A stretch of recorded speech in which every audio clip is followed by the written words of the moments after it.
Yo，三條友亂咁噏，我係胡鬚尖，我係查理巴，我係 Jenny，耶，又有 Jenny 啦，歡迎，係啊，多謝今集 Jenny 上嚟咧就有啲唔同嘅，係咁啊，我哋之前介紹 Jenny 都係婚禮嘅 MC 啊，都好主要擺咗喺婚禮嗰度嘅，今日佢有另一個身份喎，係咁佢嘅身份係禮儀師喎，聽講係佢啱啱咧就做咗一個新嘅 project，係介紹下嗰個 project，你講個名先。呢個即係犀利啦，一定要 Instagram 揾呢個 Prelude Society，係啦，中文係序章文化。咁啊，開頭 Jenny 同我哋講咪後嘅時候咧，介紹呢個樣嘢俾我哋嘅時候，我都有啲深奧，有啲心寒，有啲迷迷地啊。咁我哋難得請到 Jenny 上嚟啊，等佢介紹下。係一個好有意義嘅嘢嚟。我係聽之後就開始覺得，哇！呢個幾犀利喎，有呢個諗法。係啦，咁我哋不如等 Jenny 介紹下究竟呢個 Prelude Society 係做咩嘅咧？好聽啊！我想聽你講多次啊！叫咩名話 ？Prelude 啊，我哋讀 Prelude 嘅，我哋係讀係啦。Yeah，the Prelude Society。The Prelude Society。係啊，序章文化咁多謝咯，有機會可以喺呢度分享啦。因為其實都係啱啱開始嘅一個project 啦。咁希望就係可以可以繼續落去嘅，唔係一個 short term 嘅一個 project 嚟嘅。咁其實咧其實呢個 Prelude Society 嘅有呢一個諗法咧，其實已經好多年㗎啦。係，因為一出世就有呢個諗法。係啦，冇錯，帶住結咗個根喺度，帶住呢個諗法嚟到呢個世界上面。咁咧其實因為覺得咧做咗婚禮咁多年咧，其實喺婚禮裏面都遇到好多嘅新人咧，其實佢哋首先我覺得佢哋各自嘅故事都非常之特別啦，對我嚟講好有意義啦。其實我覺得最大滿足感咧，其實係即係寫佢哋嘅婚禮嘅時候，即係佢有婚禮嘅司儀稿噶嘛，係啦，講佢哋嘅愛情故事啦、點識啦咁樣樣，係我其中一個咧最 enjoy 嘅時候嚟嘅。OK，將佢哋兩個人嘅愛情故事唔同嘅觀點綜合埋一齊，係啦。咁同時間咧，其實我都覺得我自己好幸運咧，好多嘅新人咧，佢哋都喺佢哋自己嘅各行各業裏面咧，都係非常之出色啦，好有成就啦，發光發熱緊啦，又或者咧係好有抱負，甚至乎咧可能咧有一啲咧係遇到人生轉捩點咁樣啦，開始另一個嘅career 啦，另一個嘅職業啦咁樣。咁其實咧各自好多人生裏面都有好多唔同嘅故事，我都喺佢哋嘅人生嘅係一個時間點遇到佢哋啦。咁我成日咧都會覺得，唉，好似佢哋婚禮之後咧，我就冇機會再見到佢哋啦。唔好咁講，有機會見到嘅。即係意思係你當然即係撞埋咁一定㗎啦，係咪？或者可能喺好似趙元松咁啊！呢個係咩嚟㗎？係希望佢哋唔會覺得 Jenny 咁樣啦。唔會嘅，唔係嘅，因為咧覺得咁會覺得可能除非搞婚禮啫，如果唔係咧就冇機會咧再同佢哋合作啦。咁嘅意思係啦，唔係話以後都不會再見咁樣嘅意思係啦。咁成日都覺得哇，佢哋咧真係好想繼續都係聽翻佢哋人生之後嘅故事啊咁樣。咁同時間咧，我都覺得咧喺澳洲咧咁多年咧，好少咧或者我自己仲未遇到咧，就係一個比較 refined， 比較係一個集中去探討華人文化嘅一個平台，係啦。自己咧雖然本身咧就係即係首先咧，我中學嘅時候讀理科啦，然後最憎就係歷史啦咁樣。好啦，然後咧就係讀 accounting and finance 啦，大學係咪？咁其實又係同歷史就文化你都冇乜關係啦，覺得自己冇乜文化啦，都好跳喎！你個人細個嘅時候，係啊，好中意 science 㗎以前，即係覺得歷史與我無關㗎，係最憎就係係啊！嗰陣時咧個性格咧就係做咩要讀中國歷史啊？做咩要記住佢哋幾時打仗啊？差事咩？係啊，我個人咧好講 now 同埋 future 㗎嗰啲咁樣嚇，唔關我事㗎嗰啲嘢。係啦，點解要記得啫？係。咁人生咧，我覺得咧，真正令到我去改變我呢個睇法嘅咧，就喺2012年嘅時候，咁就喺歐洲旅居咗一年。係啦，咁咧就對我嚟講最好記得咧，最大影響咧就係嗰時同好多啲 backpackers 去即係傾偈啊，小朋友嘅時候咧，咁我都會問佢哋，我應該去邊度玩啊？咁咧好多咧都會同我講話，你有冇去博物館啊、美術館啊，譬如嗰陣時我第一站我就喺巴黎啦。係你有冇做呢啲嘢啊？咁樣，我係啊，羅浮宮啊嘛，梗係要去啦，嗰啲咁樣冷威最大嗰啲一定要去啦。係啊，淨係呢年前咧，即係譬如話睇讀呢個咩啊讀 history 嘅時候，讀歷史嘅時候話會見到啊，記得嗰啲人名咁樣拋晒出嚟嗰啲咁啦，係啦。嗰個咪大衛像，好大抽喎。係啦，梵蒂岡嘛，我知又要去啊嘛，嗰啲咁啊，係咪？咁但係咧，其實咧，嗰陣時，我覺得係最震撼嘅咧，係有人同我講話，你應該要行下墓園喎，係墳場啊，墳場係啦。咁對我嚟講咧，作為一個即係香港長大嘅咧，墳場嚇你冇睇啊咁樣噶嘛，係啦，係啦，拜山咯，係啦，又或者覺得好得人驚嘅場地啊，係啊，做咩要睇啊？做咩睇佢啲石頭上面咪寫名咯？幾時生幾時走嘅啫，係嘛？冇噶啦，做咩好睇啊？咁樣咁咧，我聽過即係有陣時去拜山嗰啲唔好立亂裝其他，唔好立亂指啊，唔好講幾多墓碑啊，係啊，我呢個唔知喎，係嘛？係啊。即係盡量唔好亂咁講嘢㗎嘛，即係以前細個阿爸阿媽係咁教咯，即係想嚟尊重。係啦，行過嘅時候都要講唔該謝謝啊，唔好意思啊，即係都會有翻呢啲嘅。係咯，到依家我哋都會嘅，都會係都會嘅，係請繼續。唔係咁樣，唔係真係可以好奇怪，點解會有人叫你行下墓碑咧？你係咯，呢個即係我哋平時盡量都唔會去，盡量唔會行㗎嘛。即係佢唔係一個觀賞嘅地方，係啦，係放你觀賞㗎嘛。係咯，有乜好睇咧？咁樣我問佢哋啦，佢話。你唔係諗住唔去啊嘛？嚟到呢一度，你梗係要去啲最出名嘅墳場啦，咁啊墓園啦咁樣。跟住我好啊，去睇下咯。但係真係要去咁樣，即係咁啊。跟住佢哋覺得個個都要去咁啊，個個都去過咁啊，冇理由我唔去啊咁樣。咁我佢叫你自己一個去，係啊，但佢唔係同你，佢哋去晒，即係唔係約你去，唔係啊，去晒自己。佢咪叫你深夜去啊？好呢個玩你喎，有啲係。好在唔係深夜啫，係啦，日頭咁樣。咁樣真係我第一次去嘅時候咧，先知發生咩事。先知道原來咧，我有咁多咧，譬如以前咧係睇歷史書啊，或者睇書啊，先至會識嘅嗰啲人咧。係啊，啲人其實去睇佢哋嘅墓園啊。我嗰一下先至第一個感覺係好震撼啊！即係覺得哎呀，我以為喺博物館先見到佢哋嗰啲人啊。係啊，咩盧梭啊，咩雨果啊，呢啲聽過啦，呢啲名嚇。跟住睇佢哋故居，我會去睇啫，睇埋佢葬喺邊度，點解嘅咁啦。跟住咧去到睇佢哋嘅即係葬身嘅地方嘅時候，先至知道嗰下好震撼喎。嗰下我屋企嘅呢個位咧係真實嘅，係佢嘅骸骨葬嘅地方。係咁多人會嚟即係因為追思佢哋啦，係啦，會嚟呢一度揾佢哋啦。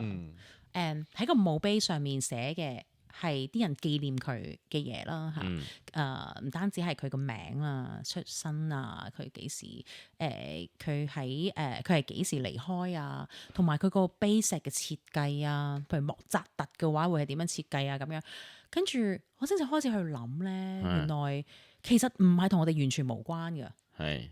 當我去睇一個係我識得下嘅人嘅墓碑嘅時候咧，同埋有啲咧，即係譬如話再勁啲嘅啲咁啊，跟住要排隊入噶嘛，係，跟住先發覺有人排隊入去睇，係啊嘅時候，咁西人裝香啊，係啊冇錯，係啦華人會係啦，咁我就開始諗，即係再去反思，其實逝去嘅人。以前嘅歷史同我哋而家嘅人，同我哋而家嘅文化，甚至乎同我哋而家嘅城市嘅關係，係咁呢個係一個其中嘅震撼啦。咁當然其他嘅就係譬如話喺我旅居嗰年嘅時候，譬如遇到阿畢加索坐過嘅嗰間 cafe 啊，嗰陣時佢仲同嗰啲朋友咧會傾偈嘅時候，佢係坐喺呢一個萊茵河隔離嘅地方啊，咁樣，我竟然係行緊佢行過嗰條街喎。係啦，去到博物館啦，跟住哇，以前咪成日哇一定要追住去睇呢個Mona Lisa，right 係啦，蒙娜麗莎的微笑嗰幅畫咁樣，到實際去睇嘅時候，發覺原來咁細張㗎，哇要咁樣去睇㗎，原來同我以前喺啲書裡面見到嘅，或者我既有嘅印象係唔一樣。係跟住咧，我嗰時咧已經係即係我覺得呢個 idea 已經係即係有種子已經撒種喺度，係就喺度諗。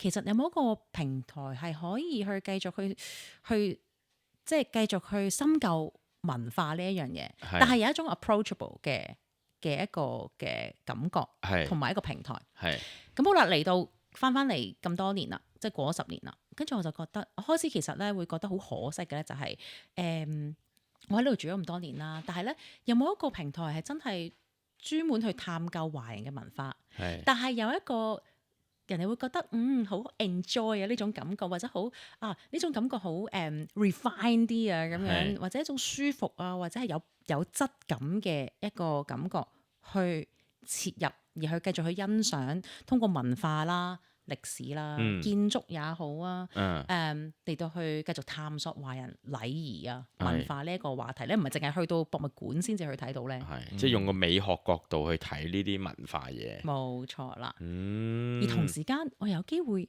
可以繼續，可能係可以同我咁多位即係我接觸過嘅新人，係啦，可能從佢哋嘅強項或者係佢哋嘅工作，係啦，或許可以係一個平台，咁樣就係糅合咗咁多嘢加埋一齊之後，係啦，一個可以呈現到呢一個呢個目的嘅一個平台咧，係好抽象㗎。我自己講完都覺得有啲抽象，係有啲抽抽地嘅，係有啲抽抽地嘅，但係係當呢個品牌出咗嚟之後咧，係啦，呢一個 idea 出咗嚟之後咧，做咗第一個 project 之後咧，我就開始諗到有啲嘢係可以實體化啲啦，好似 tangible 啦感覺。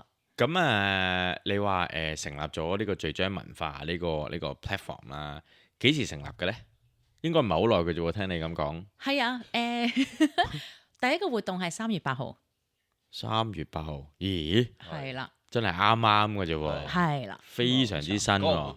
係啦，嗰個活動成立咧，同時間第一次 launch 咧，其實都係同一日嘅咯，當係啊，哇第一次新到同咁喎冇錯，係啦，因為係有一個咁樣嘅機遇，遇到咁好嘅講者，於是我覺得唔得啦，唔好一直係諗啦，係做啦，不如試下做出嚟啦咁樣。咁其實咧係由做諗個名啦，然後出 logo 啦、顏色啦、各樣啦，咁同埋甚至乎係申請埋 domain 啦，有埋 email account 啦，咁然後仲要出埋個 booklet 啦，然後同所有場地去配合啦，咁我真係用盡渾身解數啦。咁好彩就係幸運嘅，好多人都會支持呢一個嘅 idea 啦。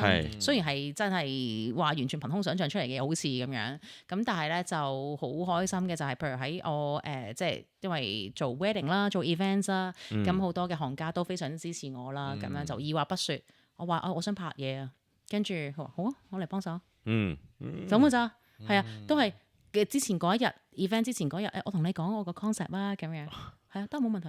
OK，正啊，真係正呢種感覺，兩肋插刀嘅感覺。多謝每一位幫過我手嘅人，真係好啦。咁好嘛，人緣係咯，睇你識得幾多好朋友啊？係哇，係幾快3月8號，今日就有機會講。吹水咩？冇呢個福分啦，即刻上嚟做。真係多謝，係全澳洲最多人聽嘅華人節目啊嘛，係啊嚟到啦，係啊。冇呢個講啊，細聲啲好啦。咁你啱啱話你由你籌備咁啊做咗好多嘢啦，咁啊整 domain 啊，整出書啊，今日書可能有冇帶嚟？今日書有冇帶嚟咧？digital 版有。digital 版咁啊，大家如果想睇呢本書咧，我就 post 翻一啲 video，post 翻一啲本書。其實本書好靚嘅，我都睇過啲 video 嘅。即係你聽你講，你係用咗好短嘅時間去排版擺內容，跟住有朋友幫手幫你印刷，成件事聽落好似好倉促，但係做出嚟嘅成果係非常之好嘅。係啊，我感動到我摸住碗嘢嘅時候，我個感覺係原來一啲我淨係諗出嚟自己憑空想像嘅嘢，到真係實際上我摸到喺手嘅時候，同埋係成個嘅經歷當中係有幾多人即係幫我手出手去幫我，係呢啲真係算係。我覺得就係呢一個品牌真正想呈現嘅嘢啊！係，good，very good。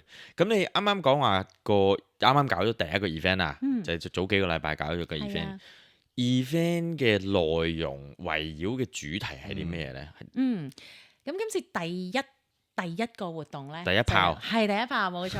呢個嘅機會咧，其實咧就係透過建築美學啦、歷史啦，去探究咧華人文化，但係第一集咧係從呢一個墓園開始，又係從墓園喎。係啊，佢一開頭都係人哋水佢，你去墓園睇下啦。佢就水啲人去睇墓園啦。係啊係，life changing 喎 life changing 係咪？係啊生命影響生命。真喎真喎，所以係我覺得又幾啱喎，咁不如第一炮就做呢樣嘢啦，咁樣係同埋又要夾啱，即係同時間咧就係有一位喺香港非常非常出名嘅，亦都係即係好致力喺呢個推動生命教學嘅係啦一位嘅禮儀師啦，係咁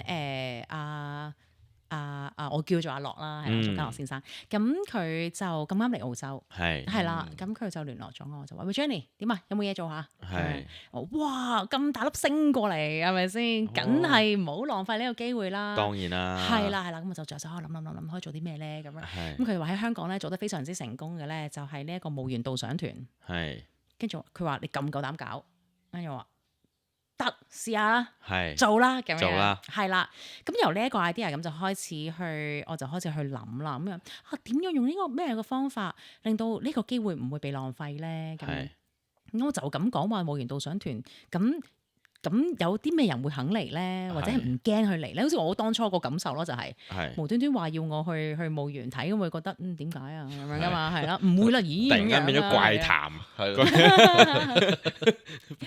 係啊，咁跟住我就諗啦，咁我喺呢一個嘅 panel 裏面咧，即係應該話講者應該可以咧唔止一個，係啦，咁會唔會有其他嘅講者可以一齊嚟到去合作咧？係咁我就開始咧去諗啦，諗翻我過往咁多位嘅新娘新郎，係啊，識得嘅人咁樣啦，咁第一時間諗起就話建築美學。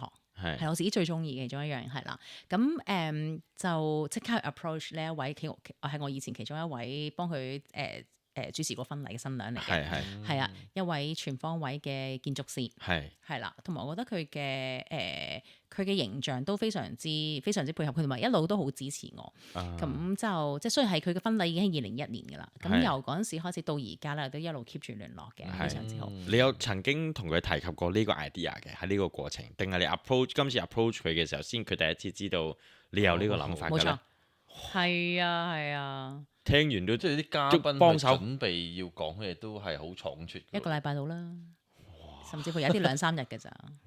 係啊，呢啲咪專業咯。佢哋真係專業啊，真啊，係啊，非常感動啊，真係。建築師係啦，建築師話，但係你想做咩啊？咁啊，係咩嚟㗎？係啊，正常啊，呢啲問題係咪？我哋都問咗幾次係啦，唔係就係咁，所以再問佢一間。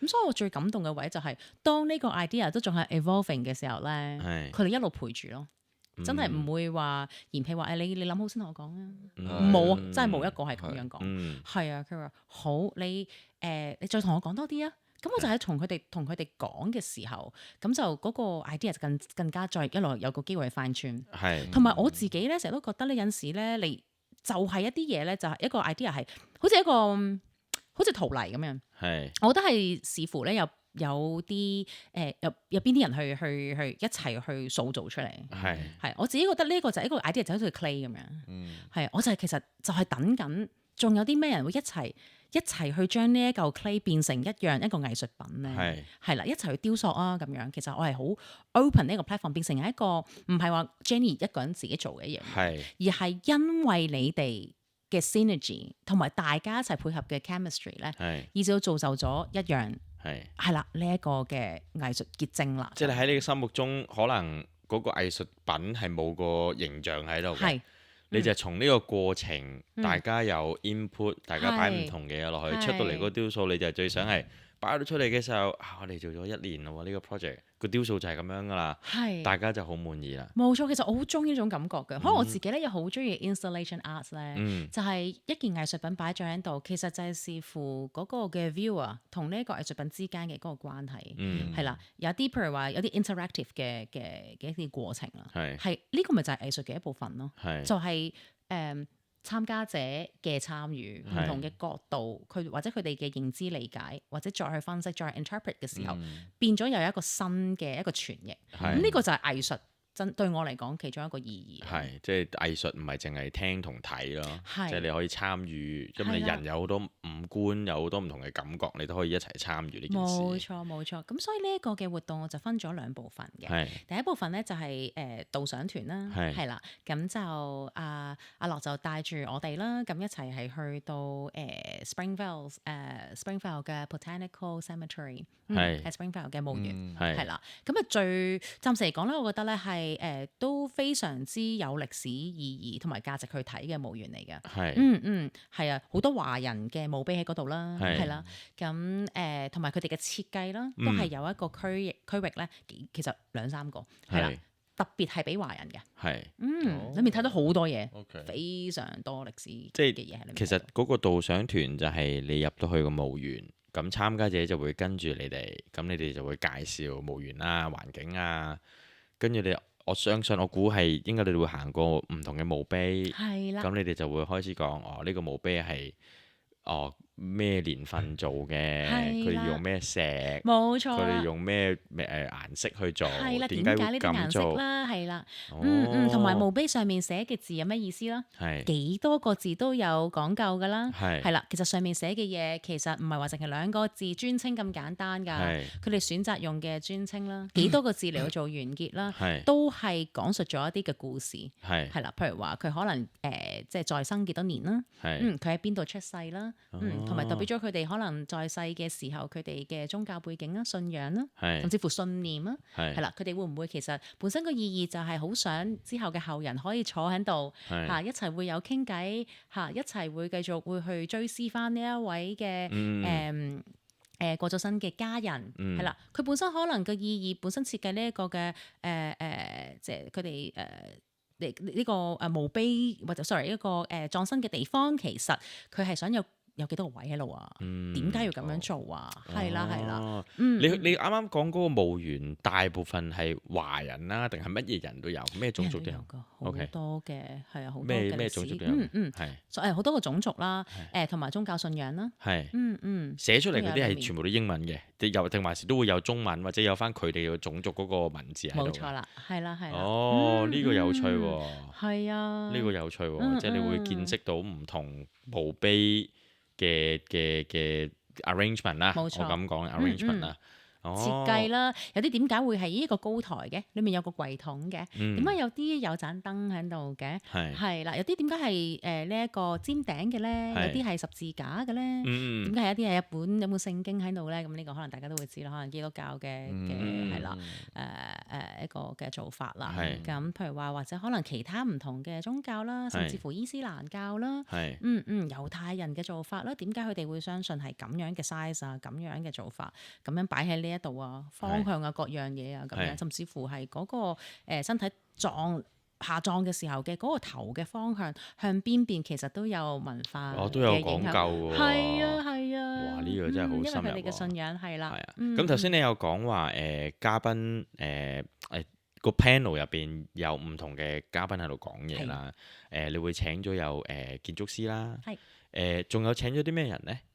我哋咧就仲有請咗一位律師啊，律師，係啦，律師都有份，冇錯都有份。點解咧？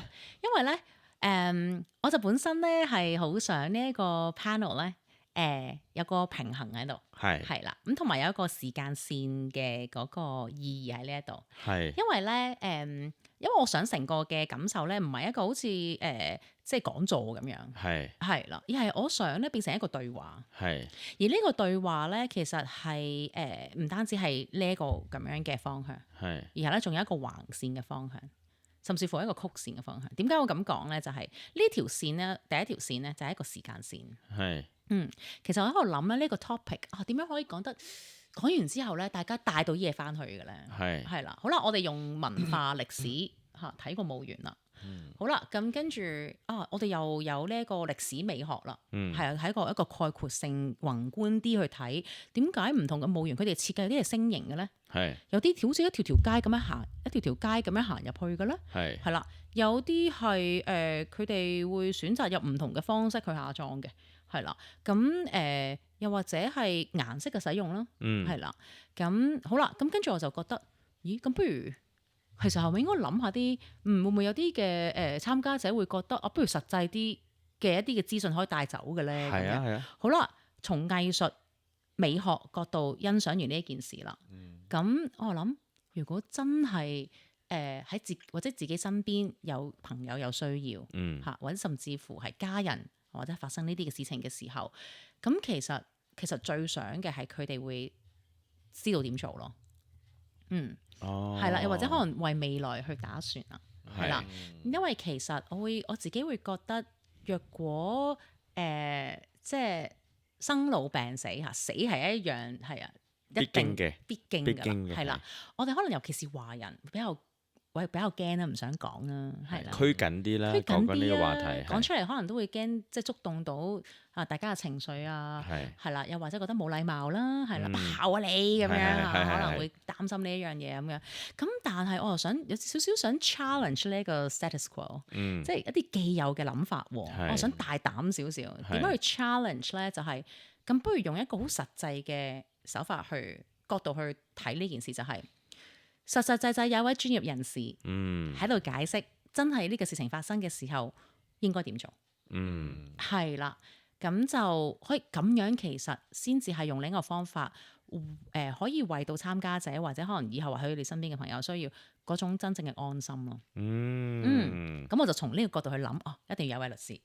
Will and probate 嘅律師係啦，專門可能遺產啊，或者係遺囑嗰啲係啊，或者 estate planning 啊，係啊。好啦，咁我哋而家有有建築師啦，有律師啦，咁仲有啲咩人未請咧？仲有冇？係啦，第四位啦，冇錯啦，就係將美學同埋呢一個嘅可能喪禮禮儀再綜合少少去睇咧，就係啦，墓碑啦。係啦，碑石嘅設計師啦，碑石設計師都揾到喎，係啊，好犀利啊，都係有㗎，都係華人香港人嚟㗎，係啊，我覺得係咪點樣都要 showcase 下先？係都要，香港人幾咁犀利，係真係犀利喎。佢係專做華人啦，定話係咩墓碑都做嘅？都做，係啦，即係佢都好了解墓碑嘅文化，即係唔同種族、唔同背景，佢都會知道你行入嚟，你都係應該需要呢幾款㗎啦。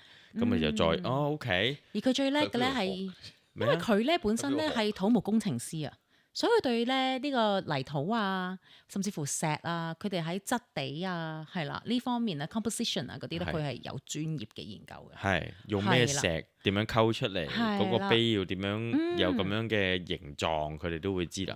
OK，即係嗰個都多年經驗嘅咯，所以聽你咁講都，呢個即係我聽到咁樣嘅講師參加者去到，好似你咁講，佢哋係會真係會帶到嘢走咯，即係唔係話就咁坐喺度聽完就算。即係正常，即係好似我聽完你講呢，我都喺度諗緊，其實我都冇去過呢一度嘅 cemetery，我唔會知道原來即係話有啲係星形行，有啲係一排排行。同埋每一個墓碑唔同嘅，即係你唔會望噶嘛？正常嚟講，原來每一個墓碑唔同嘅形狀，或者有啲乜嘢嘅係代表啲乜嘢，同埋有啲字原來係有。係啊，所以如果話係咯，其實係真係文化嘅呈現嚟㗎。即係唔會有你學校又唔會教咁嘛呢啲。係啊，真係唔會知。呢啲係生活體驗嚟嘅，即係可能喺教科書上面唔會教，但係你生活上面你體驗咗，你想去學。你有興趣，你就會自然去學嗰樣嘢。但真係唔多咯，所以我自己心裏面就會覺得，我唔想呢啲嘅知識啊，會慢慢會冇咗。係啊，咁我想問下咧，你搞呢個 event 啦，參加者嘅類別係咩咧？即係男女年紀或者佢哋嘅職業係大概係咩嘅層面咧？好得意啊！今次咧做咗promotion，即係由於係啦，有啲嘅條件限制啦，我只能夠係有1個星期去做宣傳啦。咁都會開心咧，有啲咧就係有啲係講者邀請嘅，係啦，亦都有啲我完全唔認識㗎，係冇一位講者，我哋自己本身冇 connection 嘅，係啊。咁睇翻成個嘅 guest list 裏面咧，咁我哋我年齡上咧係由20幾歲至到60歲都有，60幾都有。都好廣闊係咯喎，即係嚟兩代啊起碼有係咯嚟參與呢一個。係啊，咁當中咧就係有建築師咯，係啦，真係對建築美學係真係對建築美學有興趣。係咁其中一個咧就係爸爸見到呢個活動，就一家大細嚟，係啦，帶埋老婆帶埋阿仔。個原因係乜嘢咧？因為個仔咧就係讀緊建築嘅，係啦，咁就啱啱做緊一啲嘅課題咧，就係同呢一個墓園有關，墓園設計。就話阿仔你要嚟啊！啲時間咁啱喎，啊，幾開心啊！係啊，所以真係我諗係啊，活動真係要搞喎。咁咧就有機會可以接觸到真係我自己都意想不到嘅可能係咯領域或者係階層，又或者係咯唔同範疇嘅人咯。係咁你咁啱啱咁講嗰個學生哥，其實喺讀書嘅時候，墓園設計都係一個 subject 嚟嘅。即係都係一個 top， 即係一個 subject 俾佢哋學嘅。唔知係咪佢哋係必修啊，或者係 elective 啊，定還是係可能佢揀呢一樣嘢嚟到去做佢功課？係未必係 compulsory 嘅。係啊。哇！完全唔知道喎，你有冇讀書㗎？唔係，咁你係咩科目會 touch on architect 啊嘛？佢啱啱建築師啊嘛。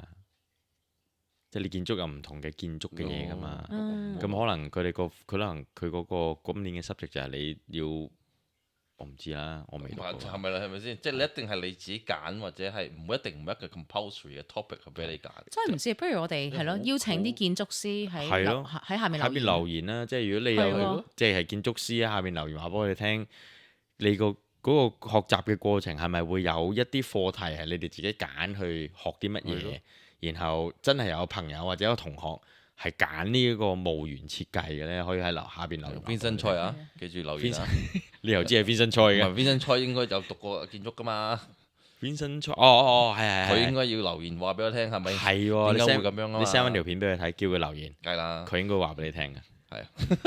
咁好啦，咁啊，我哋又講咗即係點樣成立啊，做咗 event 啊，幾多人參加啊，成個過程啦。咁個最暫時嗰個理念，就係將呢個華人文化嘅呢樣嘢宣揚開去。或者一齊去探索咯。一齊探索。其實我幾想係即係之後落嚟嘅活動咧，其實都係希望同大家一齊去繼續去探索。係。因為我覺得我自己知道我嘅限制，我能夠知道幾多嘢啫，我會咁樣諗嘅成日都係啦。我反而係好想咧借呢一個平台咧，就係去令到呢一個將呢個精神擺喺呢一度，然後咧就一齊咧通過一啲嘅 interaction 啊，係啦，或者係呢一種形式嘅對話式嘅一種 dialogue 嘅感覺，然後繼續一齊去探索咯。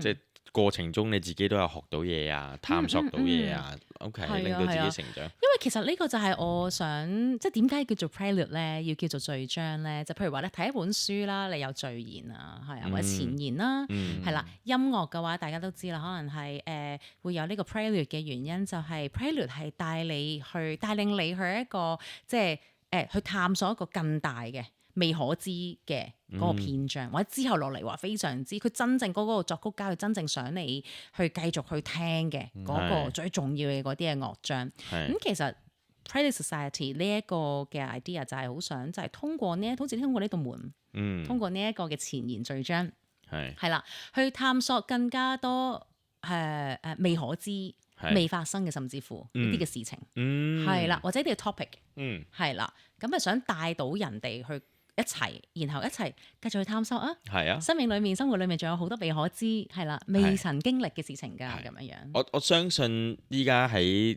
電視機前面嘅觀眾咧，都好多問題嘅。咁但係問號呢排係好多問號啊，係咪？第一個問題就係點樣參加咧？係，即係如果有觀眾朋友哇，想繼續探索下喎。點樣可以參加？點樣可以揾到你呢？係冇問題。咁喺 Instagram 啦，係啦 Facebook 啦，係啦，咁都可以咧。甚至乎係 send email 俾我哋啦，想 join 我哋嘅 mail list 啦，係啦。咁我哋跟住落嚟咧係有繼續係會，我哋已經喺度籌備緊下一次即係嚟緊好快就會有咯喎。係啦。咁同樣咧就係我係想即係呢一個嘅呢個 platform 係開放俾大家嘅。係啦。咁如果大家係想對繼續喺澳洲呢一個地方，尤其是墨爾本啦，呢個開始嘅地方，咁就係繼續有一個希望有一個平台咧，係可以繼續探索華人文化。係，咁咧就 join 我哋咁嘅join 我哋嘅 mail list 咁啊，係啦，我哋希望咧每年咧至少係會有4次，係啦，以唔同嘅話題嚟到去做一啲探索性嘅一啲思考嘅工作坊啊，又或者係活動啊咁樣。我已經諗到啦，嚟緊我哋1年打後有啲，如果 Jenny 有啲咩安排，有啲咩節目安排嘅，上嚟我哋呢度。同大家講，好啊，攞 exclusive right 係啦，即係刻插隊俾你入嚟上嚟啦，一定要，因為每次活動咧都係有限人數㗎，係啊。咁樣透露下下一個 event 係類似會 cover 啲乜嘢咧？等我哋啲係 exclusive 嘅觀眾可以知嘛，係嘛？OK 啊，好啊。咁下一次嘅活動啦，講少少啦，冇講太多啊。同好夠啦，係，記住，太少啊嘛，係啦，第一個字都未講，大佬。如果想知嘅話 ，follow 咗我哋先啦。OK，係啦，冇錯。咁然後就會好快就知道我哋下一個活動，同埋咧係應承你哋，係三條友嘅 followers，係啦，一定有 exclusive 飛，係啦。到時候我哋3個上講。你哋邊使要飛嘅啫？你哋邊使飛㗎？呢個最大方式。所有唔係啊，嗰啲嘢全部唔係啊，係啲觀眾買咗飛，諗住聽你講，點知係聽翻我哋3個講啊！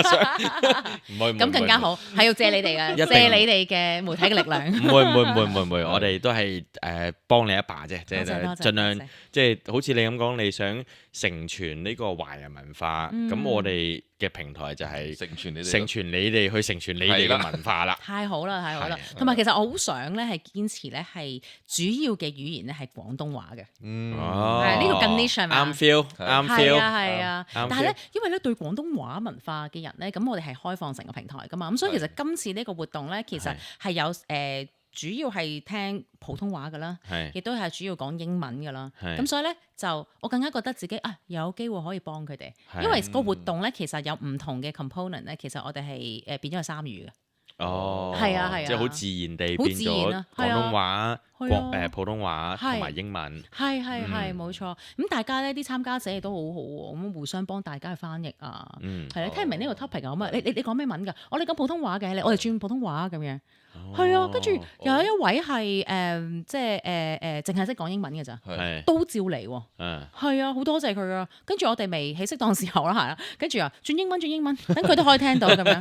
其實好開心啊呢一樣嘢，因為我覺得呢個亦都係我覺得特別喺澳洲咧，我哋會成日遇到生活上就係咁噶啦。我哋其實係咪先好多時就你需要話咁轉語言，我哋只要講到就盡量去講噶啦嘛。即係你喺個 event 裏邊同一時間就製造咗一個空間俾觀眾與觀眾之間佢哋有 connection。係啊，呢個係非常之好。係啊，而我嘅所有嘅素材啊，譬如話我哋喺個 PowerPoint 上面見到嘅嘢，咁我哋都盡量係做 bilingual 嘅。OK，即係有晒中英文咁樣。係啦，非常之好，冇錯，非常之好。咁又一次多謝 Jenny 上嚟啦，即係今次佢用第2個身份上嚟啦，希望下次佢上嚟有第3個身份啦。哇，好期待，好期待！我相信你都係咁同我一個諗法。咁所有啱啱頭先聽到嘅序章文化嘅所有嘅資料咧，已經擺晒喺下邊 description 噶啦，有興趣就去睇下。咁下邊留言。有啲乜嘢去Jenny 嘅 Instagram 度直接問佢。好啊。咁攞飛嘅揾你哋係咪？攞飛你派咗飛俾我哋，我哋再派俾我哋。等你邀請我再嚟先咯。係，一定會啦，一定會啦。咁今集係咁多咯。好，再一次多謝 Jenny。好，Peace。Bye。